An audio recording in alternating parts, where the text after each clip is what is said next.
This is Jane Marie. And this is Soko. You are now listening to the Queer Ambition Podcast. The Queer Ambition Podcast is the only podcast celebrating rising LGBTQ professionals, providing advice on navigating the modern workplace, and discussing polarizing topics within the community. Now listen up. You ready? Yup. Okay.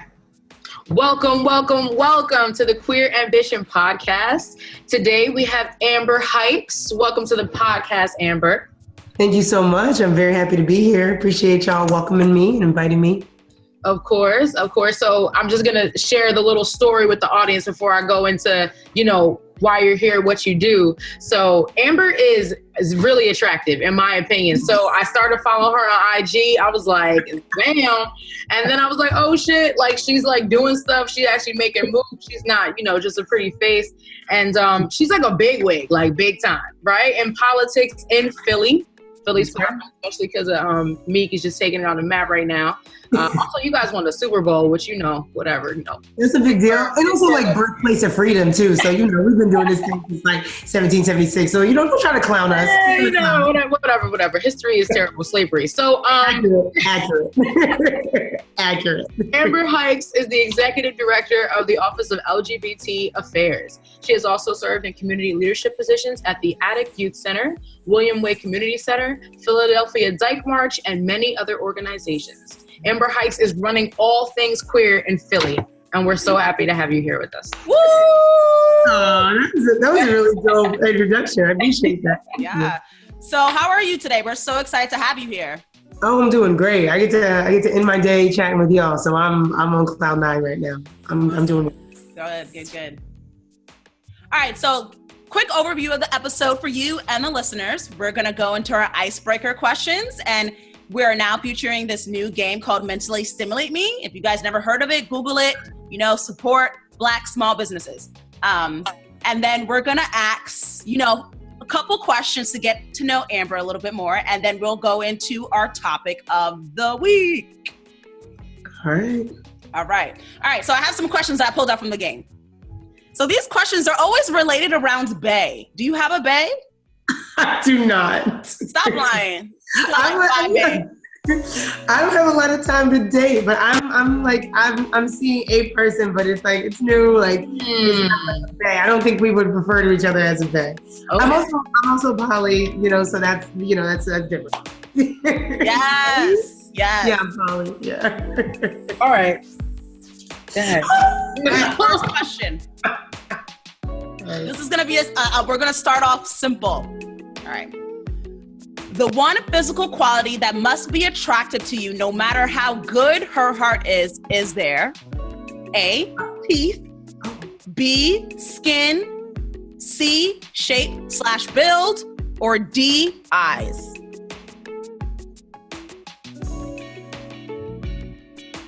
Okay, I think D was eyes. Is that what eyes? Yeah, D is eyes. Can you go? Okay, there's just four, right? I can go again. A, okay. Teeth. Mm-hmm. B, skin. Cool. I remember the rest of them. B, skin. B, skin. Yeah. So what about skin are you looking for that is the top quality for you? Oh, I think just healthy skin that's glowing, people that are feeling their skin, people that are melanated folks, that's my jam. Any level of melanation, but melanated folks.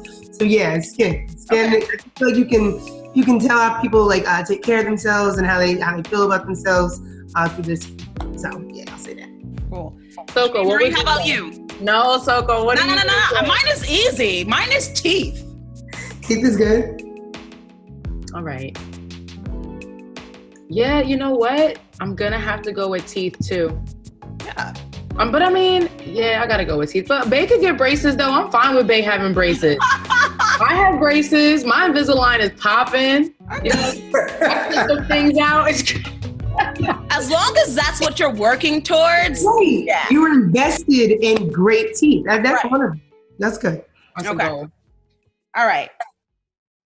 Second question.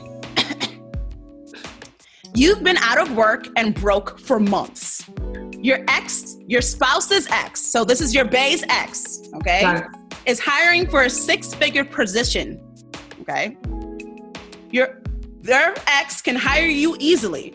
Do you ask your bae to ask their ex to get you hired? Hell yeah! Yes. I didn't see that coming. Of course. Why not? Hell yeah? Oh yeah, absolutely. Like, absolutely. I don't see why not. I mean, first of all, the hustle is real. And second of all, I'm assuming with this question that there is nothing going on with my bae and their ex. Their ex is just their ex. Let me throw something else in there. The ex is still in love with bae. All right, that is bae in love with the ex? Not I'm not worried about the ex being in love with bae. Their ex should be in love with bae. Bae's like, bae dope. I mean, this is like the theoretical bae. Like, I'm just assuming that bae is dope. I think bae is dope. I hope the ex thinks bae is dope. These questions, this is a very different interview than I usually do. This is... Anyway, my answer is yes, absolutely. We gotta get these coins, absolutely. I appreciate that. Yeah. So hell no, I'm too prideful. I agree. It's a no for me, dog. No. It's not a no. It's a hell no. Nah. Why? What's the problem? Too much pride. I'm not going to your ex-boo and asking her for a job so she could think I'm worthless. Nah, man.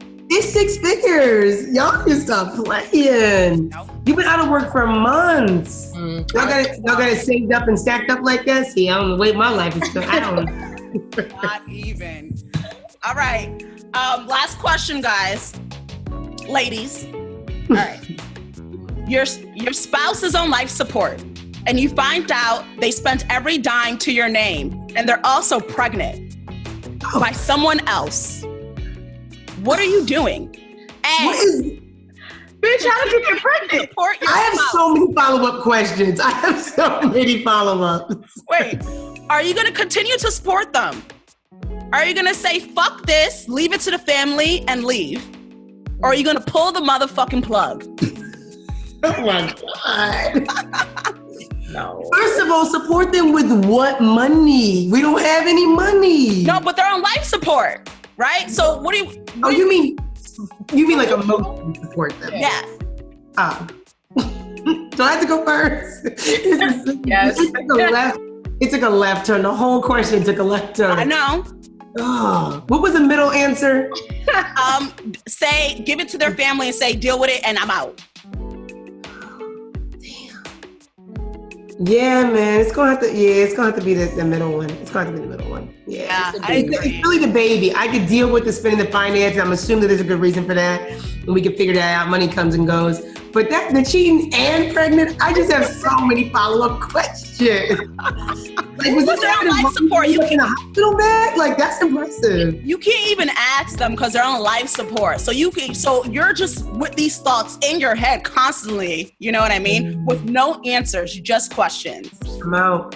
Yeah, I'm out. Yeah, no, that's. I'm mad that the option is to pull the plug. You gonna kill somebody over some shit like that? Savage. You better not kill me. I mean, if I ask this to someone and they say pull the plug, I would have to wonder why I was in the same room as them.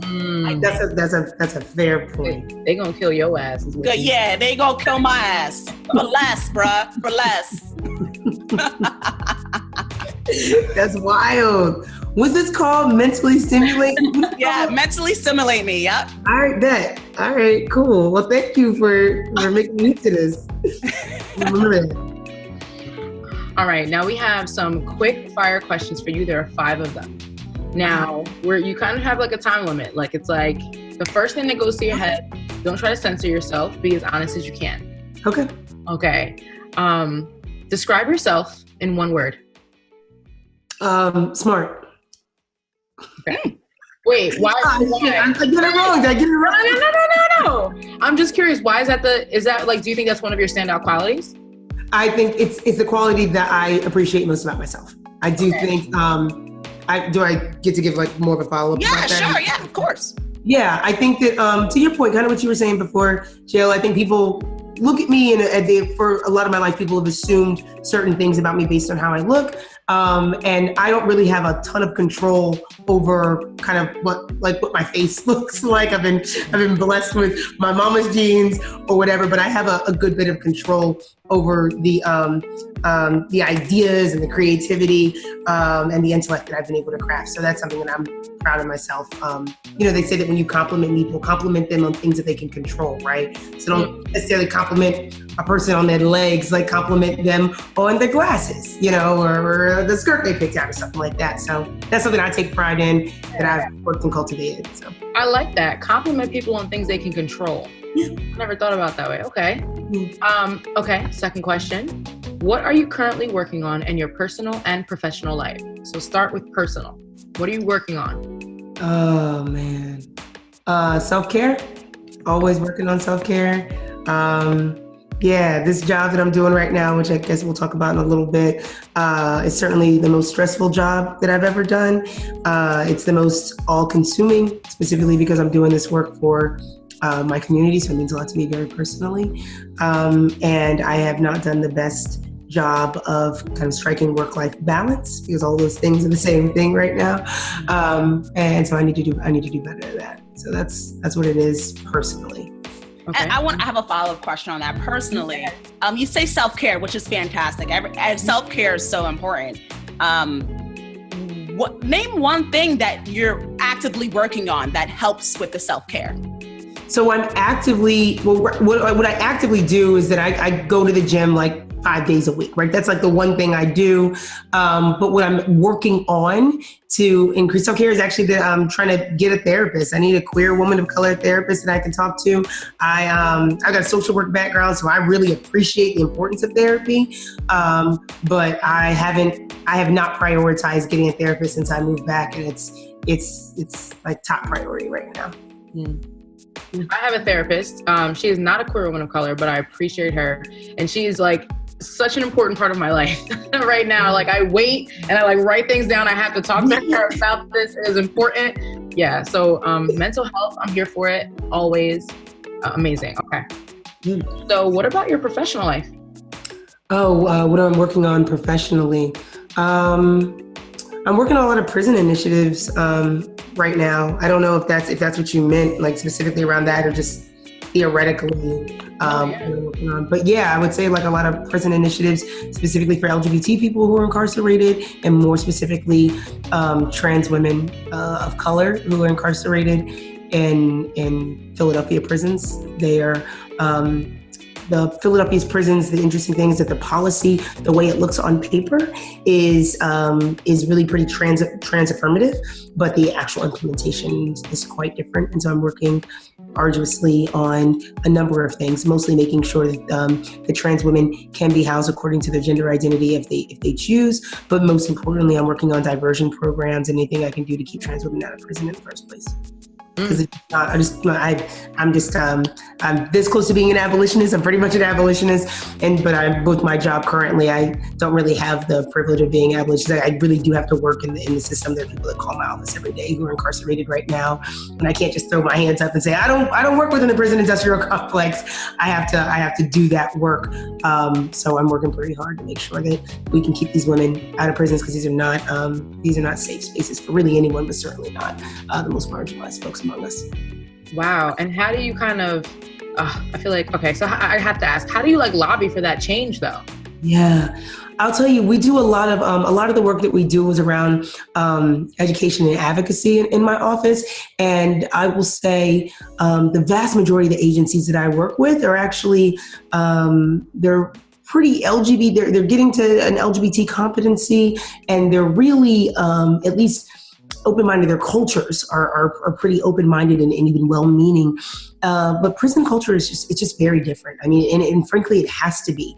When you think about prison officials, correctional officers and prison leadership, like they have to 24 hours a day look at people in cages. And so that changes how you move through the world and how you interact with folks. And so my approach has had to be very different with the prisons than say it is with even the police department, how it is with the Department of Human Services and the child welfare initiatives we work on, or the school district. The approach with the prisons is completely different, and it's very policy based. And so I've been brushing up on my federal policy, and being able to bring those guidelines and make sure that we're in line with it's PREA, is the federal guidelines around these issues. So that was the Prison Rape Elimination Act from about 2003.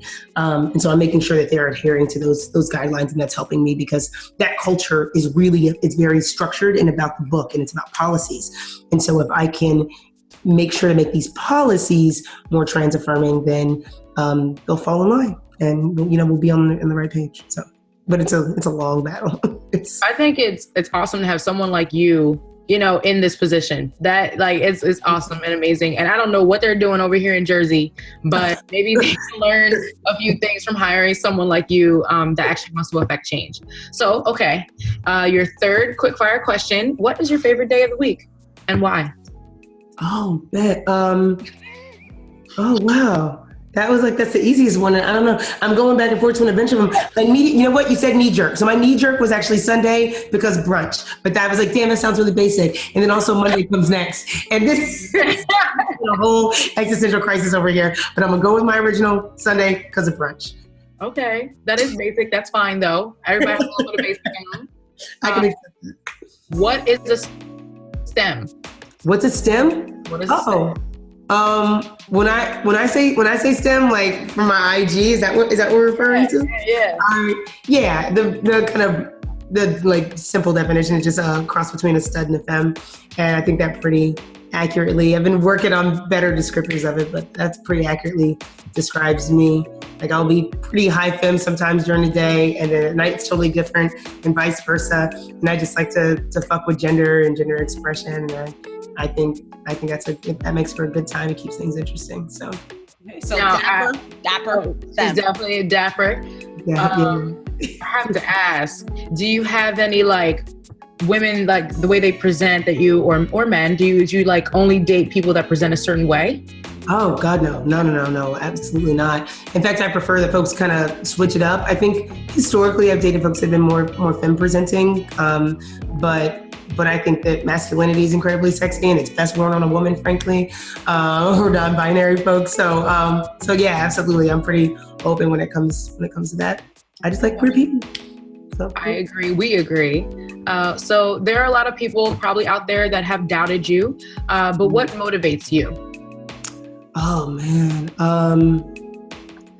God, our people, Black women, I'll be hella specific, Black women motivate the hell out of me. I'm really fortunate to, Philadelphia is a very, very Black city. We, in terms of the large city, we're the 5th largest city in the country. And of all the large cities, we are the blackest, the blackest cities with 44% African-American. And I'm fortunate to be surrounded by a lot of really powerful, dynamic, resilient Black women in leadership, and also just that I'm in community with. And so every day, Black women motivate me. So. I love that. I know, right? Me too. I'm like, oh, really? You don't owe me? Y'all are fools. It is true. Okay, so great. So right here, we're gonna take a little 30 seconds, minute just to collect yourself, because right after this, we're gonna go into our hot topic, water cooler topic of the week.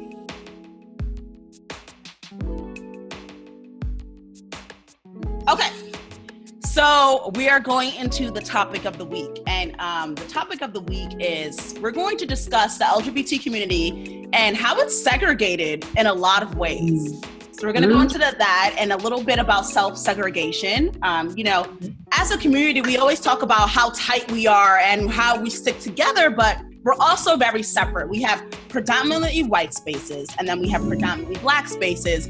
And there's a few spaces in between that kind of overlap, and those are very few and also hard to find. So let's talk about why. I guess my first question is, for both of you, why do we think this happens within our community that's already a subset of society? Ooh,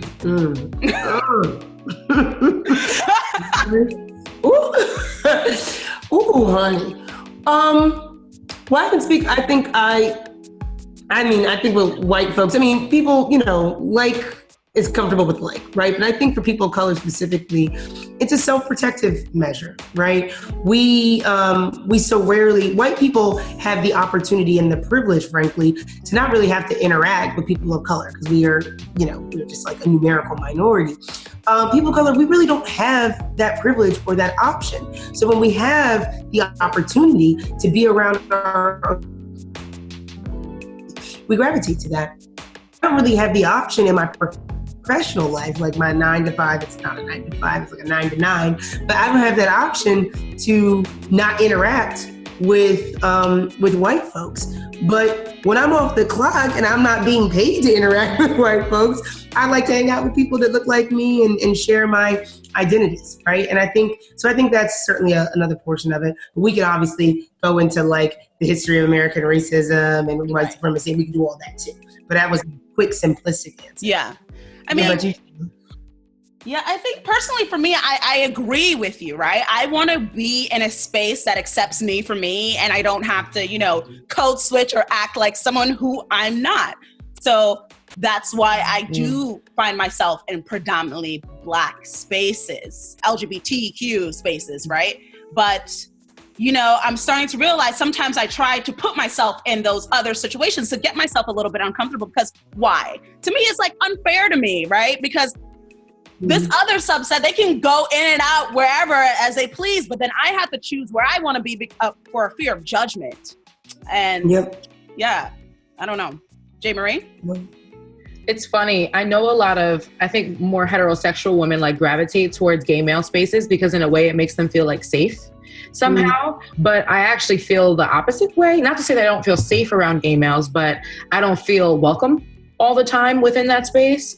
So for instance, where I live in Jersey near the shore, like for instance, there's a place in Asbury Park called Paradise. And that is a straight up boys club. And you can kind of tell, like even being there, you can like pick out the women in there, mostly lesbians that are going in there. But you don't really feel the welcome. Like they're knocking into you when they're going by you. Like they're not kind of like treating you with the courtesy that you would, in any other situation or circumstance. Right. So for me, it's, and then here's another thing. We've spoke about Soko on the podcast, in that you don't always feel that welcome sometimes in predominantly Black female spaces either. There's like a bit of like this like underlying like judgment, and it could be a personal thing, right? Now, some of that is what you put out, but I consider myself to be a very open person. And I also think that in predominantly Black female spaces, we really love to categorize, like I'm a stud, so I'm going to dance with a femme, and I'm never going to dance with another stud. And I'm a femme, so I'm only going to dance with another stud. So if I approach a woman in a dress, maybe wanting to dance with her, and she happens to be in a dress, she may not want to dance with me because of that. So like, to me, it's a complete turnoff. Right. You talking about, you going in. So I want to go back to the first thing you said, and I'm talking about this, but I think you really touched on, frankly, like misogyny within the gay male community, right? And we've talked about that a lot, I think, over the years. And I don't even think this kind of breaks down racially. I think we see misogyny in terms of cis men and frankly, sometimes trans men as well. I hate that shit. Absolutely. It's like, why are we taking the worst part of toxic masculinity, right? And just so yeah, but you're talking about that just misogyny that's so prevalent in these spaces. They're supposed to be safe spaces for us, but they're not. And this is exactly why we know that lesbians and queer women and non-binary folks created other spaces so that we could have safer spaces without that kind of judgment and that same that same kind of problematic behavior that we experience in other places. But I mean, it still absolutely exists. We see that. You're talking about it in Jersey at the Shore. We see it in our biggest clubs here in Philly as well. And it's really disheartening. And I mean, what I see is a lot of queer women and lesbians moving more to our circuit parties or our kind of rotating events as opposed to going to those larger clubs, because it's just, they're just not comfortable spaces. I see. So Soko, what do you have anything you want to share or? No, I have another question that I want to ask. Okay. Because we're talking about racial tensions kind of within the neighborhood. And you recently did an interview on that. You did an interview on that, right?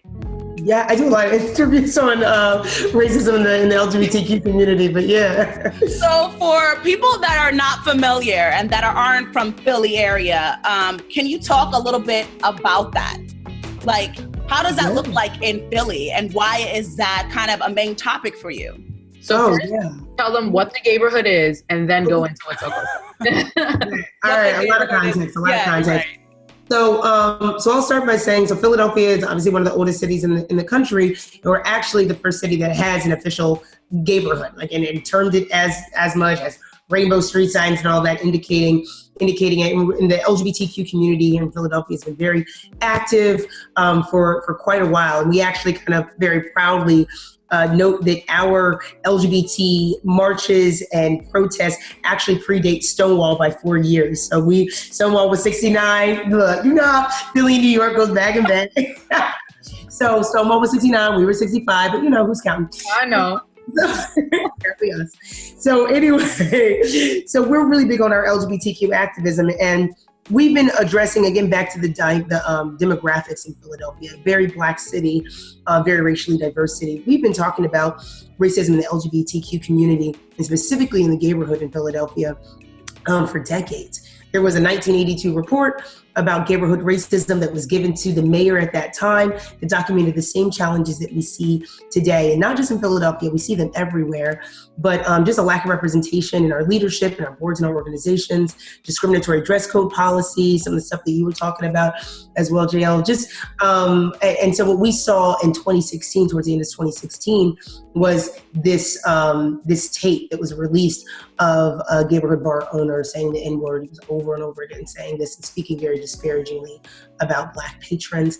And it wasn't shocking. It wasn't particularly shocking to those of us who have been saying this is a persistent issue in the community, but it really was, it was a smoking gun, and it galvanized folks, obviously people of color and allies alike.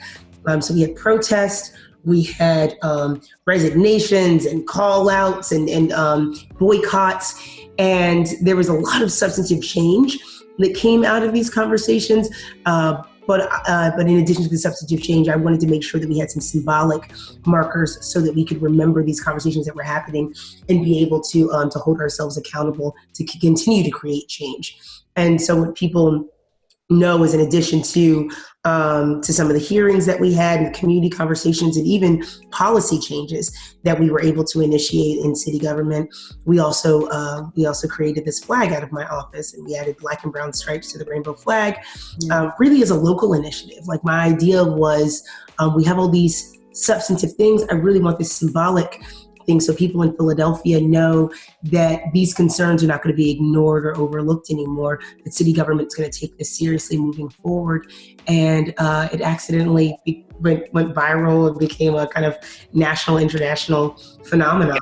So that's cool. I remember, yeah, that was dope. Yeah, that was really cool. I didn't know you were the, person behind it. Yeah, that was me. So when I started, when I started my job in this position in March of 2017, and as soon as I had to come back and work for the mayor's office, I said that I want to address this symbolically and substantively, and we need to be able to hold ourselves accountable to this work. And this ad agency actually contacted me, and they're like, "You keep talking about this, like, we want to work with you on this." And they produced this thing and said, is this something similar to what you're talking about? I was like, this is exactly what we want. We are going to fly this in City Hall. We're going to fly it at the Art Museum on the Rocky Steps. We're going to fly it everywhere in Philadelphia.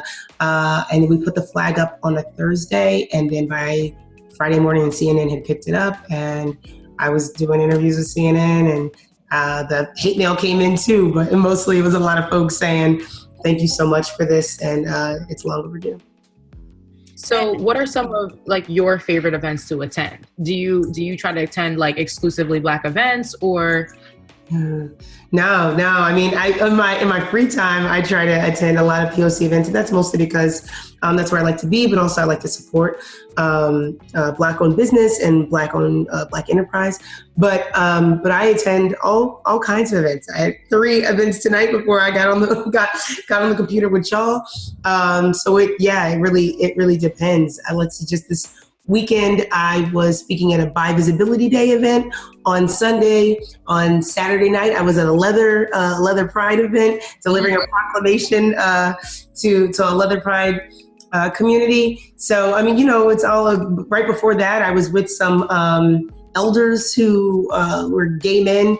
They're men of all colors together. They have this like racial justice group where men of color and white men get together to try to figure out how we can push racial justice issues forward. And they're all guys over like 60. So it depends on the day, but I'm all up in all kinds of different communities. Okay. So I think you had said something you were going to. Yeah. So I kind of want to roll back a little bit. We're going to have to edit this to be where I want it to be, and then this after. But so, you talked about all of that work that you did with, recognizing what's happening within the neighborhood. And do you feel like that has improved ever since, you've been making that one of your top initiatives? Yeah, I'm really glad you asked that, because I was talking to our communications director about this a little bit earlier. She said, we're coming up in October, and last October you had this community conversation. So we had a few hundreds of folks come out, and we were going to talk about, here's the progress that we've been able to make in the community a year since this tape was released and these hearings were conducted. This is us being accountable to community again. Here is where we are. And so she was saying, are you going to do another community conversation? Do you want to give folks an update? And I said, it's LGBT History Month. We're doing National Coming Out Day. We're doing a lot of different events. So I'm not sure if a community conversation makes sense, but I do think it's important for folks to know that this is what's changed. I will tell you, 3 ways that things have changed that really make me feel good. So the Philadelphia Commission on Human Relations delivered this report after their hearings. And this report documented their findings about racism in the LGBTQ community. And one of the greatest findings they had was that we had this lack of representation, specifically racial representation, on our boards and our nonprofit boards and our organizations, right? So these LGBT organizations are purporting to serve this community, but they don't look anything like the communities that they're serving. And again, not a Philadelphia problem. This happens across the country. I know it to be a fact. So what I said is that what I wanted to do to address that substantively was create a community leadership pipeline initiative. So this is by us, for us, LGBTQ people with expertise in this field being able to bring on a cohort of young, old, trans, non-binary, and LGBTQ people of color, folks that are low income as well, just people that have not had access to the table, right? Being able to bring folks on, give them the skills they need to be able to make change, like real substantive change in these organizations, and having a spot reserved for them on the boards of our LGBT nonprofits. The last thing I want is to be out of this position in a year, 2 years, 5 years down the road, and the community looks the same as it did when I came in. And so this was really important to me when I came on. And on, the second week of September, we released applications for this, and they've been open for about 2 weeks, and we already have 100 applications for only 20 spots. Wow. So it's been incredible. It's just people coming out everywhere. And for me in city government, we so often hear people complaining about the problems in the community. So it was really good to find out that people ain't just complaining, they're ready to roll up their sleeves and get to work too for the future of our community. So that's been really dope to see. And it's people from all kinds of backgrounds saying, like, I'm ready to lead. These are ideas I have. Just teach me how to read a profit and loss report. Teach me how to do fundraising versus fundraising. Teach me how to do a capital campaign, and like put me in, coach. I'm ready to go. And so that's what we're going to do. And we have so many leaders in the community that are ready to help us move forward. So that's one big thing that's changed. That's going to really change the structure of our communities moving forward. I think just a big, interesting kind of win is that bar that I was talking about, that bar owner that owned the bar, that bar is closed now. That bar is closed. It's out of business, and it feels like I see you cracking up, right? But like it feels that way. It was like justice that the community stepped up, and it felt like for us for so long. It was like almost 2 years of boycotts, but it's done. It's gone, and it will be reopening next week. Our most diverse and inclusive bar is now taking over that space. And so that diverse, inclusive kind of dive bar now has this gorgeous space. And it really, like, you couldn't write this story any better. So I'll stop talking. I talk a lot. But those are two things I feel really good about the community. And there's some policy stuff that's happened too that we're really proud of. But things are definitely changing. How do you, out-educate unconscious bias? Dang. Like, it's hard. Do you know? That's the thing. It's like, because she's saying these amazing things, right? And I do believe that there is change coming, and she's putting things in place to make sure that representation happens, so that when things pass down, when policies come through, that there's people there that look like the community, right? Right. But like in my mind, I'm thinking, all right, but like will our community actual change? Like, can we as a people, grow? Right. So two things I'll tell you, and it relate to what I was just saying. I told you there were all these findings from that report. One of the findings from that report, right, is that a lot of folks, there's plenty of explicit bias. Obviously, when somebody's on camera saying the N-word over and over again, is explicit bias. But there was a mandate for implicit bias training for bars, for our organizations, for these nonprofit boards to like collect their asses and get their shit together. Yeah. And so my office was a part of that with the Human Relations Commission. And that was wild. I'll never forget in one of my first weeks doing this work, being in a massive bar with hundreds of essentially bar employees, talking to them about what implicit bias looks like at a bar, right? So whether it looks like you're making that person of color wait while you're serving all these white folks because you think they ain't gonna tip, yeah. Right? Which is like, that's pretty explicit bias, right? But you're not thinking that. You're not aware of that bias.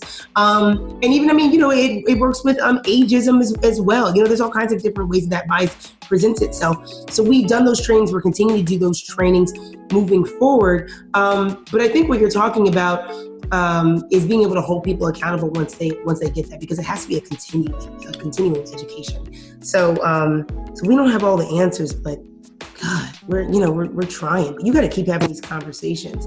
Yeah. When we saw people in the community fighting against this flag and people sending me death threats over 2 damn stripes on a flag, I'm like, and to them it would have been implicit bias, right? Like they were straight up like, I'm not a racist, but you Black Lives Matter activists are hijacking my community. You know what I mean? Like it was wild. It was wrong. So it's a long road. It's a long road.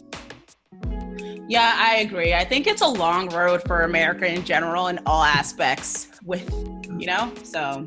Yeah. I was gonna say, do you have any other questions to this topic? Because I want to ask something completely different. No, I'm good. Yeah, this topic has been really good, but okay. I'm also low-key like, yo, damn, what we could do. But I do want to add something. You said that a lot of people have been submitting their resumes and whatnot, wanting to be a part of what you're doing, and you've gotten over hundreds of applications within 2 weeks. Mm-hmm. And I really feel like that's a trend that's happening right now, that people want to be more involved. They're like, wait, we really, really don't like what's going on. How can we make a change instead of sitting around and complaining about it?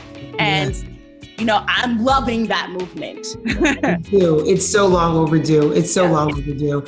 And what I'm seeing, so I do a lot of talks around, so for like a year, everybody was making me come around and talk about the flag and what the importance of the flag was. And the last thing I want for the flag to be my legacy. So I kind of like that y'all didn't know that the flag was mine. I don't want the flag to be my legacy because we're doing other very substantive work. What I've transitioned that conversation into is intersectional allyship. That's what I talk about all the time now, right? So mostly I'm talking to people with a lot of privilege, right? So we're talking to white folks who consider themselves allies to people of color, or cis folks who are allies to trans folks, or folks who are able-bodied that are allies to folks living with disabilities. And I'm saying, look, this is the time for all of us to be allies to each other. So what does intersectional allyship look like moving forward? And what can you do where you are to be political in place, right? Like, how can you weaponize your privilege, interrogate your surroundings to show up for the people who need it, right? And I've talked a little bit about that in other places, but I really think that's what we need to be doing. We need to be interrogating our surroundings and finding out how we can be allies to each other wherever we are. Like, that's the next stop, especially when we're feeling so frustrated, right? And so angry. And frankly, kind of just debilitated by the news. Like, I'm looking up on my TV and they talk about, the Kavanaugh hearings and all of that. Like, what can you do to be in solidarity with the people that need it every single day? So that's how we all need to be focused. The Kavanaugh hearings, it's so relevant. I mean, right? How can we talk about all these things and not, yeah. Okay, we're going to save that. We're going to put a pin in it. Soko, I want to ask her a question completely unrelated. All right. So I'm thinking about your job, and it's like you're kind of like in a public spotlight position, kind of like 24/7. Yeah. Would you say? So yes. How does that like affect your moves and the decisions you make in your personal life? Wow. Okay, nobody's asked me that one before. Yeah, I'm gonna have to think about this. This is why I need a therapist, because I would have already, been processing this out every week. All right. So, okay, accountability. Still gonna keep working on it. How does it? What I can tell you without having been able to kind of process that out before, what I've noticed is that. So y'all asked me before, like, do I have a bag? And like kind of made fun of, like, joke that I was lying, that I didn't. But truly, when I came back, I deleted any kind of apps or anything like that. I stopped dating. I have to be very calculated in the same way that many of us do, right? But because I have such a political and public presence in this community and in this city, you're often kind of concerned about why folks are even showing up and interested, right? When before I was all over the place, I'm like, all right, well, they think I'm cute, or they really like this other work that I do with these young people, or maybe they like my parties, whatever it is, like you were sure about it. Mm-hmm. And now that there is a different kind of, spotlight on the work that I'm doing, it's like, you have to kind of really interrogate why people are interested. And it's unsettling, frankly. And it's a little, makes you a little bit insecure, frankly, because you're like, are people truly invested in who I am, or is there something else? And that becomes maddening to the extent that you just kind of give up and say, you know what, I'm just going to focus on this work and not do that. And that's kind of where I am, unfortunately. But this work is just hard.